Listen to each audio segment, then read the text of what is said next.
Hey there, my name is Jerry Randazzo, and I'm the owner of SEO Growth Partners based in Portland, Oregon. And internal linking for SEO has got a lot of confusing components to it. People just do it wrong. Like we've just seen it so many times, just done so wrong. And so in this video, I'm going to share kind of how often to internally link for SEO and some things that you should consider. And so internal linking for SEO has a couple different purposes. One is it can be used between like articles, right? If you write an article on something and then you internally link to another article because it's actually relevant to internally link to the other article. The issue is that a lot of people think like, I'm just going to add a bunch of internal links and stuff the anchor text with keywords and think that that's actually going to add value. So I'll explain what that means. You're probably wondering why you're on a screen that says heating pad endometriosis. And the reason why is I'm going to use this as an example. So our client ranks second. Technically, this is position 0. So they rank first for this keyword. And it's an article on kind of when you should use a heating pad. Should you use a heating pad or not? And this is the article, right? And so we've got this links to an external link.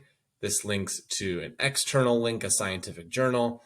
Then this links internally. And so why did we link internally here? Because it's actually relevant, right? A heating pad is just a Band-Aid. At the end of the day, heating a pad will only address endometriosis symptoms, right? It's not going to address the underlying cause of endometriosis. So we wrote an article about endometriosis symptoms, and so that's an actual relevant time to internally link.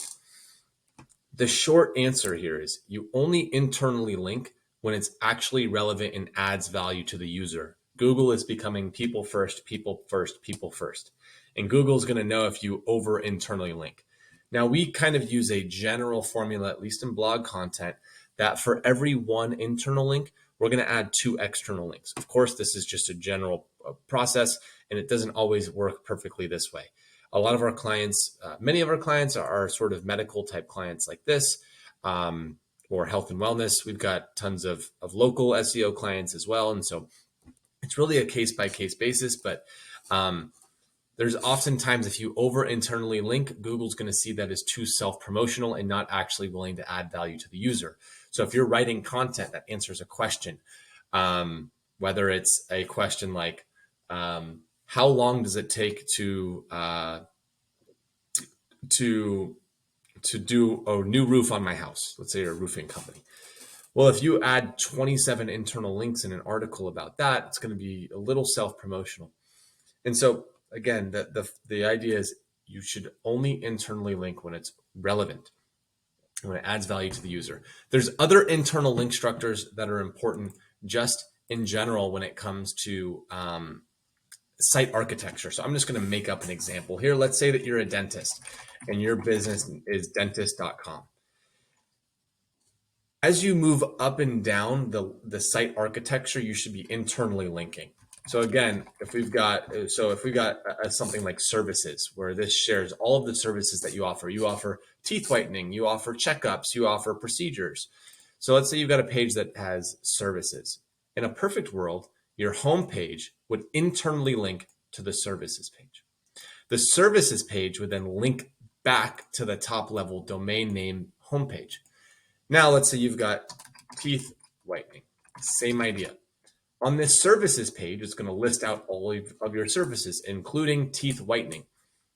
So your teeth whitening page should then also link back to the services. Let's say at the bottom of the teeth whitening page, after you share what it is, how much it costs, how to get scheduled for teeth whitening, you say, are you interested in any of our other services? Click here to see all of our services, which then takes folks back to the services page. This internal link structure is really, really valuable, going back and forth hierarchically to make it clear to Google that these pages are interconnected. So that's a natural way and a very valuable way to internally link as well. A lot of folks will on their teeth whitening page, they'll try to internally link to every other service that they offer. Also services like X-ray or extractions or cavities. And it's like, is that actually a good idea? Is that actually going to make it better for the user, right? That's kind of overwhelming for the user. If the user is willing to navigate to a page about teeth whitening, is it, on that page that's specifically talking about teeth whitening, should you be showing them every other service that you offer? Probably not. You just need to allow them to get back to all of the services, where then they can go back on this page and find extractions and find cavities. And so this is another really, really important use of internal linking, and should be done in a very thoughtful way. The final one is anything that's linked to from your homepage is going to be really valuable from an SEO perspective, but people overdo it. They say, okay, well, I know that if I internally link to a page from my homepage, Google's going to look at that with more importance. And it's true to an extent. Anything that's linked from your homepage, it's one step removed from your homepage. Google's going to put more emphasis on that. Okay, if you're linking to this page from your homepage, it's probably important. In the past, people have tried to link to every single one of their pages on their website. They've got 100 pages on their website. They try to link to every single one of them from their homepage. Not valuable. That game doesn't work anymore. It's actually strategically linking internally from your homepage to the pages that are most important for your users. Usually your services, like if you're a dentist, or let's say you're a lawyer, you're a family lawyer, and you offer divorce, you offer custody, you offer, let's say 6 to 7 services.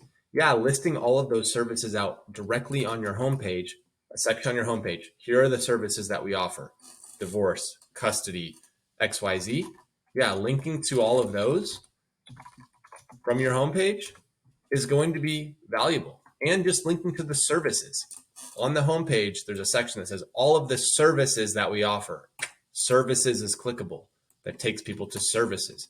But then below that section, it says custody, divorce, XYZ. And then you can also link directly from the homepage to divorce. Pricing pages are usually important from the homepage. If you're a product and you've a product-based business and you've got 100 products on your website, you shouldn't link to internally link to every single product from your homepage, but maybe it's our top 5 best-selling products. Well, if you want to especially rank for those top 5 best-selling products, because those are your best-selling products and they're the most competitive products from an SEO perspective, strategically internally linking to those product pages from your homepage could be quite valuable. So those are some ideas about internal linking. A lot of folks do it wrong. A lot of folks overly internally link. They just try to stuff internal links everywhere. And you really have to think about user experience and adding as much value to the user as possible. If someone lands on your homepage and you actually want the user to navigate to some specific pages that are going to add value to them and allow them to get the information that they want, pricing pages, top selling products, the services that you offer, that makes sense. Linking to some new blog article that you just wrote, or linking to the 20 blog articles that you just wrote from your homepage, likely not going to be valuable. So with that in mind, those are some things to think about with internal linking.